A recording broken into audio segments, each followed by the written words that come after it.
오늘 함께 읽은 이 본문 말씀은 예수님께서 처음으로 제자들을 만나는 장면입니다. 부르는 장면이 아니라 만나는 장면입니다.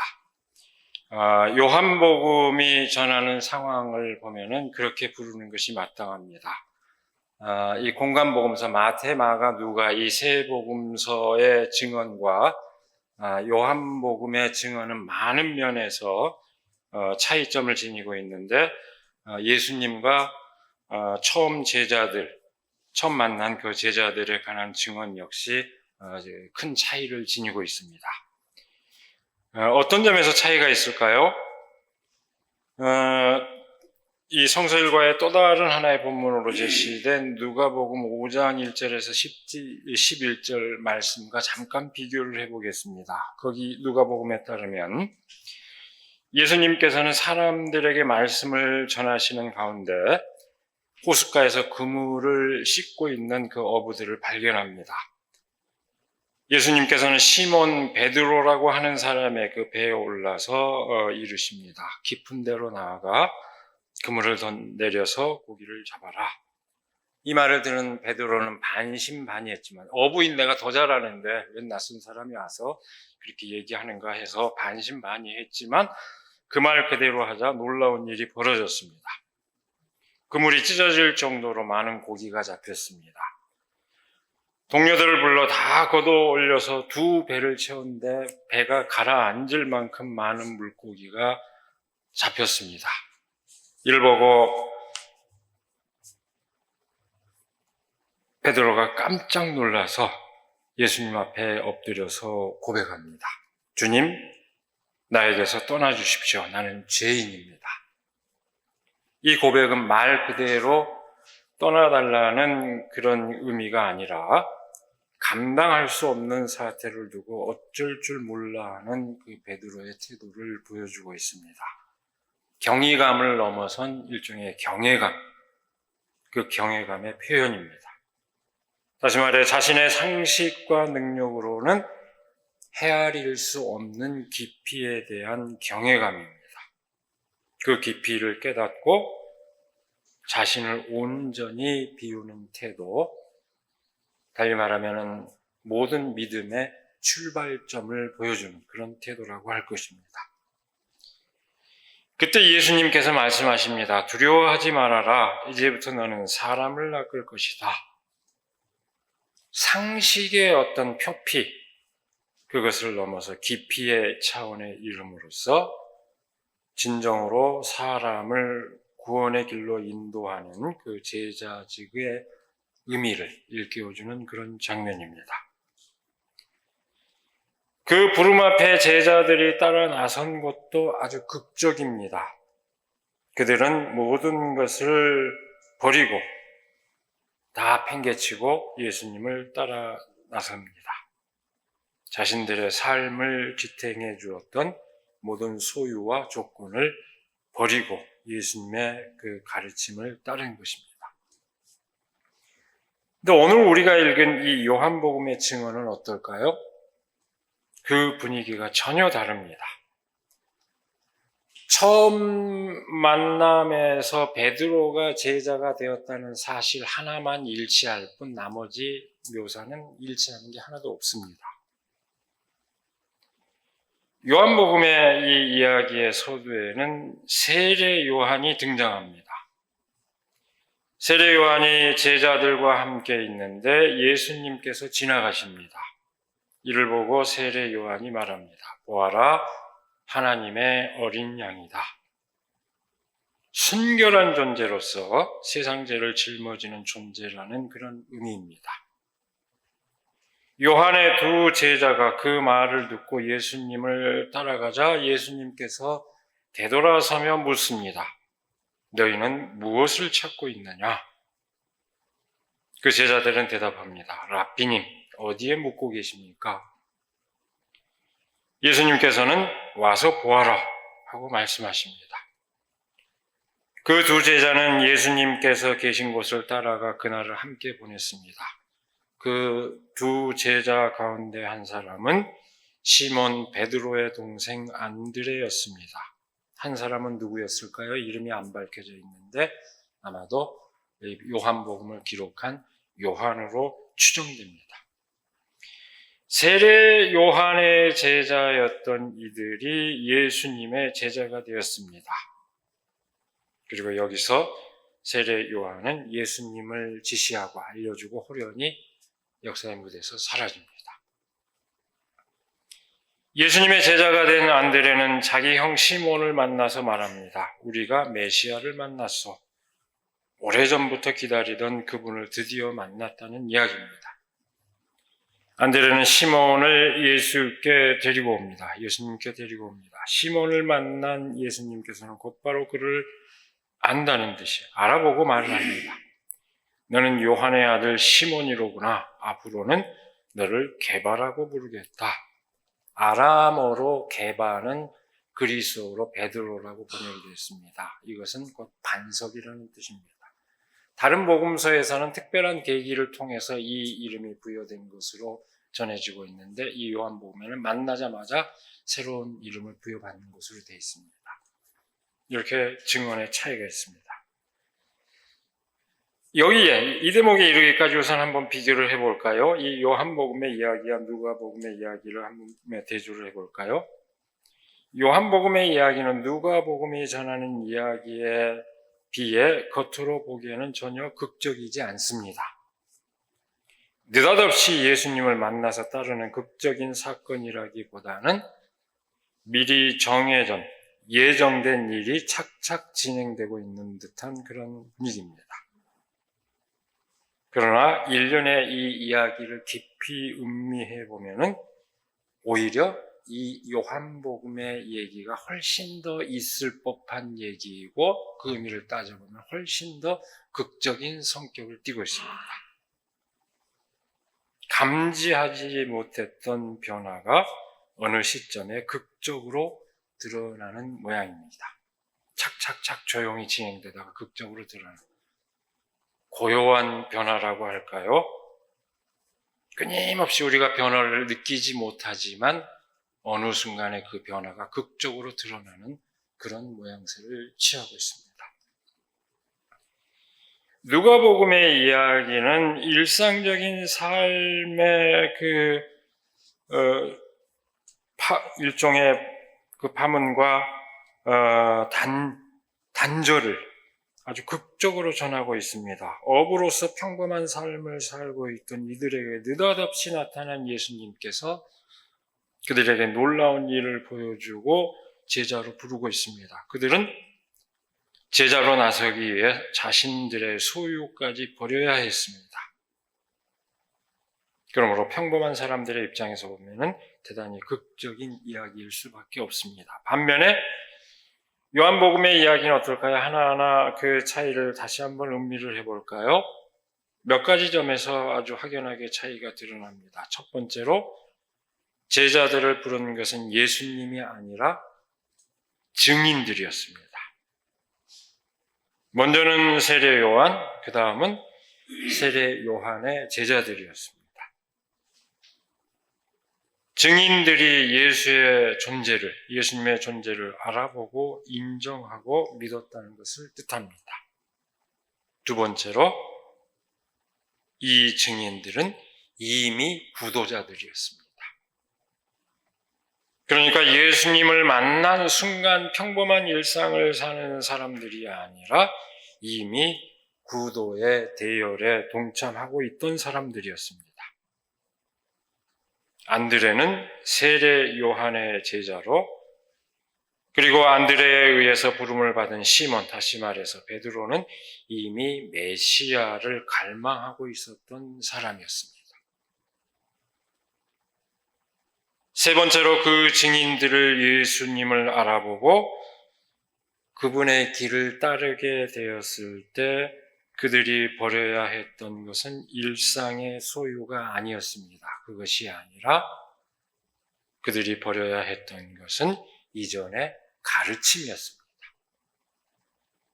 일종의 생각의 전환, 사상의 전환이라고 할 수 있습니다. 세례 요한의 제자들이 예수님의 제자가 되었다 하는 것이 함축하는 그 의미입니다. 물론 이 점은 잘 새겨야 됩니다. 그러니까 일종의 잘못된 방향에서 바른 방향으로 전향했다 하는 그런 의미에서 변화를 뜻하는 것은 아닙니다. 세례 요한 또한 예수님의 증인이었다는 점에서 그 사상적인 전환은 일종의 질적인 전환이라고 해야 될 것입니다. 달리 말하자면 희미하게 알고 있던 것을 아주 분명하게 알게 되고 마침내 그것을 자신의 삶으로 체화하게 되는 그런 변화, 그것을 의미한다고 얘기할 것입니다. 세례 요한을 떠나서 예수님을 평생 따르는 그 삶으로의 결단은 그런 전환을 의미합니다. 근데 그 전환의 성격은, 그 놀라운 전환의 성격은 놀라운 반전을 함축하고 있는 그 다음 이야기, 나다나엘과 예수님이 만난 그 장면에서 더 극적으로 드러납니다. 나다나엘, 하나님께서 주시다 하는 그런 의미를 지닌 이 이름을 가진 이 주인공은 오늘 이 본문 말씀과 그 다음에 예수님께서 부활하신 후 제자들에게 나타나신 장면 21장 2절입니다. 거기에 한 번 더 등장하고 더 이상 성서에 등장하지 않습니다.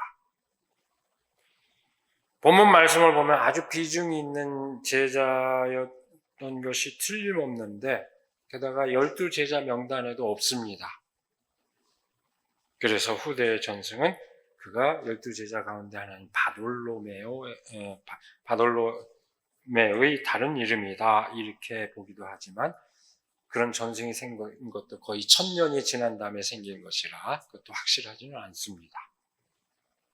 그래서 실제 인물이라기보다는 아주 이상화된 상징적인 인물일 수도 있습니다.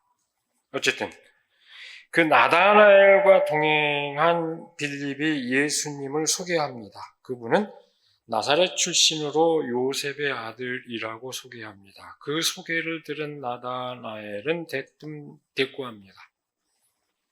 나사렛에서 무슨 선한 것이 나올 수 있겠어? 이 이야기는 당시 사람들의 그 상식을 대변하고 있지만 그 당사자가 듣기에는 아주 민망한 이야기입니다.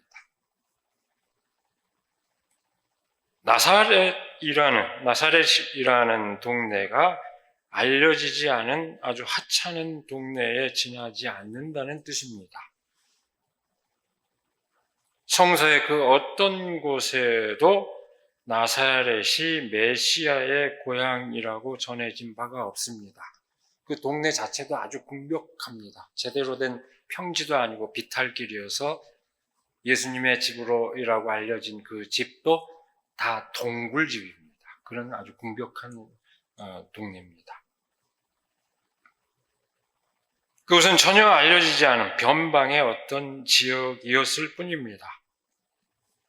그러므로 나다나엘이 이야기한 것은 사람들이 그렇게 생각하고 있는 것을 당연하게 이야기한 것이었을 뿐입니다. 그런데 바로 그 고장 출신인 예수님을 대놓고 그 말을 했다는 것은 사실상 면박에 가깝습니다. 어디 붙어 있는지도 모를 동네 촌뜨기 아닙니까? 그런 얘기입니다. 이렇게 거의 면박을 당하다시피 했는데도 예수님의 대답은 뜻밖입니다. 보아라, 저 사람이야말로 참으로 이스라엘 사람이다. 그에게는 거짓이 없다. 이해할 듯 말 듯, 할 수 있을 듯 말 듯 하지만 좀 의아스러운 반응입니다. 솔직히 말해서 좋다. 그들은 이스라엘 사람들의 상식을 잘대로 대변했다. 그런 얘기일까요? 언뜻 보기에는 그런 얘기인 것처럼 보이지만 그 다음 이어지는 나다나엘의 반응과 예수님의 대화를 보면은 단순히 그런 얘기는 아닌 것 같습니다. 훨씬 더 깊은 그 의미를 지니고 있는 말씀으로 이해할 수밖에 없습니다. 그 다음 이어지는 대화를 보면 마치 선문답 같습니다. 나다나엘은 자신을 어떻게 알아보느냐고 반문합니다. 예수님께서 자신을 인정해 준 것을 알아차렸다는 뜻입니다. 그래서 예수님께서 말씀하십니다. 내가 무화과 나무 아래에 있는 것을 내가 보았다. 완전히 선문답이죠. 이게 뭘 의미하는지. 이것은 이스라엘의 그 상징을 이해할 필요가 있습니다. 그래서 메시아가 도래할 때 이스라엘은 포도나무와 무화과 나무 아래서 평화를 누릴 것이다. 애써 땀 흘려서 애쓴 그 열매를 누리면서 평화로운 삶을 누릴 것이다. 항상 등장하는 게 포도나무와 무화과 나무입니다. 그 무화과 나무 아래에 있는 너를 보았다는 얘기는 이 사람이 정말로 그 평화의 시대를 열 메시아를 갈망하고 있는 사람이었다는 그런 상징적인 의미를 함축하고 있는 것입니다. 그 옛날에요. 미가서에서도 나오고 스가랴에서도 나오고 그 외경 마카베오 상에서도 나오는 그 예언을 환기합니다. 그러니까 결론지어서 얘기하자면은 예수님의 그 반응은 상식을 대변한 나다나엘의 솔직함에 대한 칭찬이라기보다는 정말로 평화의 시대를 갈망하고 그것을 이룰 메시아를 기다리는 그 의지와 희망으로 가득 차 있는 인물로서 나다나엘을 인정을 한 것입니다. 그의 겉모습이 아니라 그의 겉말이 아니라 속을 내면을 들여다본 것입니다. 그렇게 인정받은 나다나엘은 비로소 예수님의 존재를 인정합니다. 선생님은 하나님의 아들이시요 이스라엘의 왕이십니다. 예수님께서는 나다나엘의 기대보다 훨씬 더 큰 일을 하게 될 것이라는 것을 나다나엘에게 얘기하고, 그리고 맨 마지막으로 그 일은 그야말로 하늘과 땅을 연결하는 놀라운 일이 될 것이라고 선언하면서 대화를 마무리하고 있는 것이 오늘 우리가 읽은 본 말씀의 내용입니다. 이 이야기에는 두 차례의 반전과 비약이 있습니다. 첫 번째 반전과 비약은 자신을 질시하는 나다나엘의 태도와는 정반대로 오히려 자신을 낮춰 부른 그 사람을 인정해준 예수님의 태도입니다. 나사렛에서 무슨 선한 것이 나올 수 있겠소 했던 사람에게 예수님의 말씀은 이렇게 얘기한 셈입니다. 사람들은 그렇게 생각할지 모릅니다. 그러나 내가 보기에 그대는 정말 진실한 사람입니다. 이렇게 반응을 한 셈입니다. 멸시에 대해서 멸시로 대응한 것이 아니라 나사렛에서 선한 것이 나오겠어. 나사렛 사람의 매운맛 좀 너 볼래? 이런 식의 대응이 아닙니다.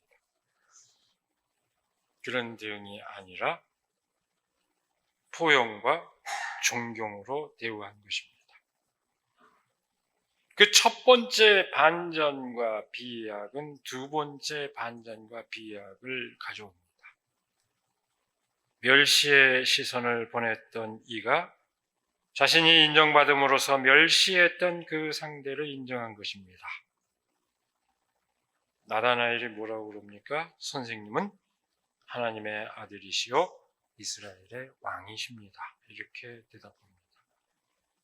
촌뜨기, 무명의 존재에 지나지 않았던 이가 선생님으로 하나님의 아들로 메시아로 인정됩니다. 이 반전과 비약은 나사렛 사람 예수님의 삶의 그 자세를 집약하고 있습니다. 예수님의 삶은 상대를 인정하고 존중하는 삶, 다시 말해서 섬김의 삶이었습니다. 이 이야기는 바로 그와 같이 섬김으로써 사람을 구원하는 메시아로서 예수님을 아주 극적으로 표현하고 있습니다. 그것이 바로 촌뜨기 예수님의 삶이었습니다. 근데 여러분 한번 잘 헤아려 보시기 바랍니다. 너무나 당연한 이치 아닙니까? 내가 인정을 받으면 기쁘지 않습니까? 그리고 나를 인정해 준 그 사람을 역시 존중하지 않습니까? 물론 덜 떨어진 인간들은 그렇지 않습니다. 상대가 자세를 낮추면 거꾸로 기어오르고 짓밟으려고 하는 인간들도 있습니다.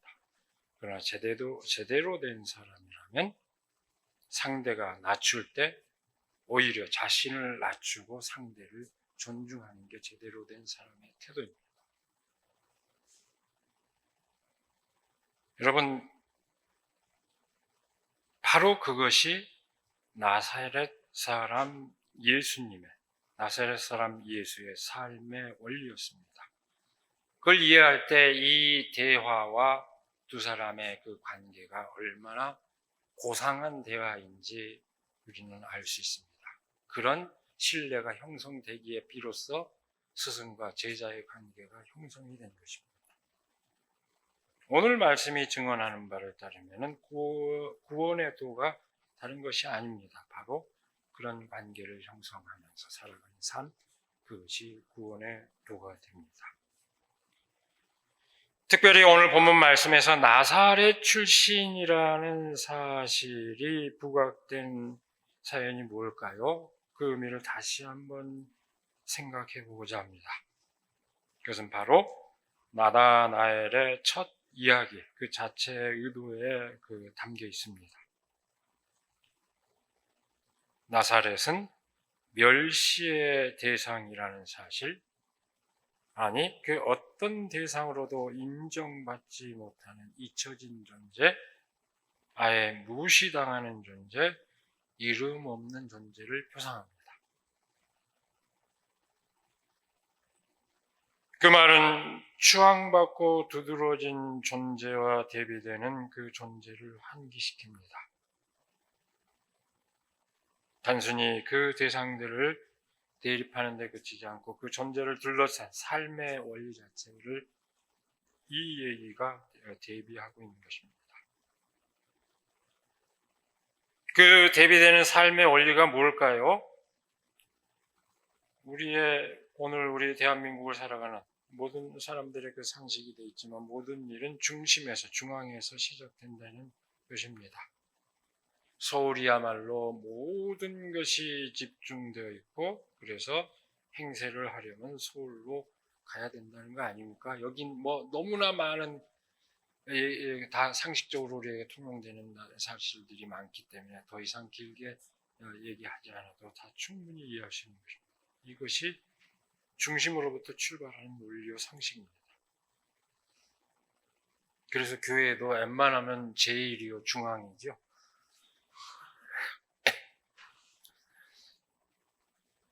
네, 나사렛에서 무슨 선한 것이 나오겠소? 그 소리는 예루살렘이라면 모를까?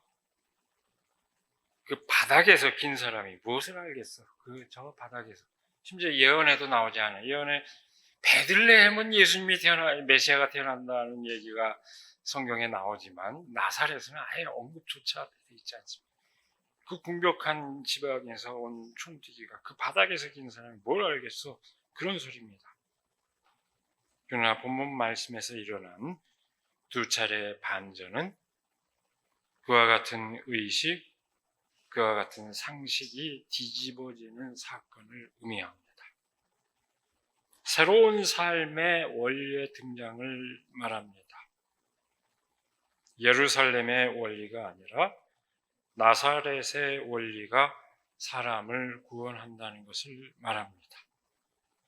잊혀진 존재, 망각된 변두리에서 새 생명의 기운이 일어난다는 것입니다. 지금부터 한 10년 전이죠. 2013년에 세계교회협의회 WCC 총회가 처음으로 한국 부산에서 열린 적이 있습니다. 그때 그 WCC에서는 아주 중요한 선교 개념을 채택을 했는데요. 그 중에 하나가 주변으로부터의 선교 이런 개념입니다. 그래서 에큐메니칼 운동을 추구하는 교회가 그 개념을 굉장히 계속 음미하고 있는데 뭡니까? 지금까지 다 무시했던 존재들로부터 선교가 시작됩니다. 여성, 소수자, 심지어 인간과 구별돼서 대상화해왔던 자연으로부터의 그 소리를 들을 때 비로소 하나님의 뜻이 성취된다 하는 중요한 개념을 정립했습니다. 다 이로부터 성서에 이 정신을 재해석하고 정립한 것입니다. 우리 현실을 한번 돌아보십시오. 권력이 집중되면 어떻게 됩니까? 집중화된 권력은 필연적으로 절대화되게 되어 있고 그 절대화된 권력은 필연적으로 부패합니다. 권력이 집중하는 거 그런 점에서 너무 불안해하지 마십시오. 집중되면 꼭 망하게 돼 있습니다. 그 점에서 중앙의 논리는 어쨌든 중앙의 논리는 독점의 원리요, 따라서 배제의 논리요, 죽음의 원리입니다. 반면에 나사렛의 원리는 변두리의 논리는 공존의 원리요, 포용의 원리요, 생명의 원리입니다. 가장 약한 것이 인정받을 수 있다면, 가장 약한 존재가 살아갈 수 있다면 그 공동체는, 그 생명은 건강한 것이다 하는 그런 것을 함축하고 있습니다. 예수님께서는 나다나엘에게 말씀하십니다. 네가 무화과 나무 아래에 있을 때에 내가 너를 보았다고 해서 믿느냐? 이것보다 더 큰 일을 네가 볼 것이다. 이 말씀이 어떤 의미일까요? 이것은 내가 너를 인정해, 그대를 인정했고 그대가 나를 인정했으니 이제 새 역사가 시작된다 하는 그런 의미심장한 말씀입니다. 처음 예수님과 제자들이 만났을 때 요한복음이 전하는 첫 물음을 다시 한기합니다. 예수님이 그들을 보고 너희가 무엇을 찾고 있느냐 이렇게 물었습니다.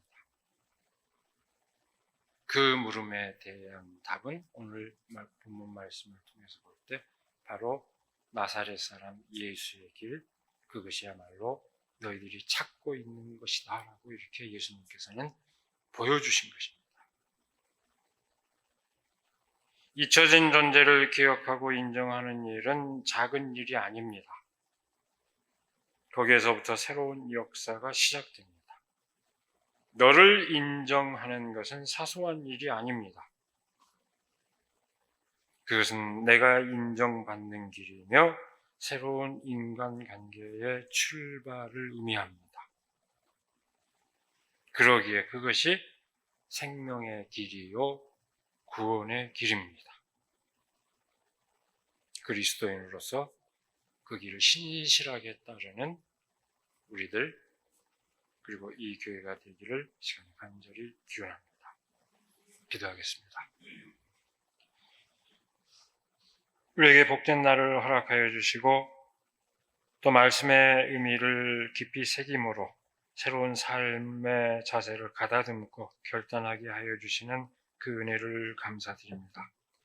진실로 사람을 섬기고 상대를 존중하는 나사렛 사람 예수 그리스도의 길을 우리가 다시 거듭 새기게 하여 주시고 그 삶을 따름으로써 진정한 제자가 되며 이 세상의 모든 사람들을 존중하고 아끼는 그런 삶을 모든 사람이 함께 누릴 수 있는 세상을 이루어갈 수 있도록 저희를 인도하여 주시옵소서.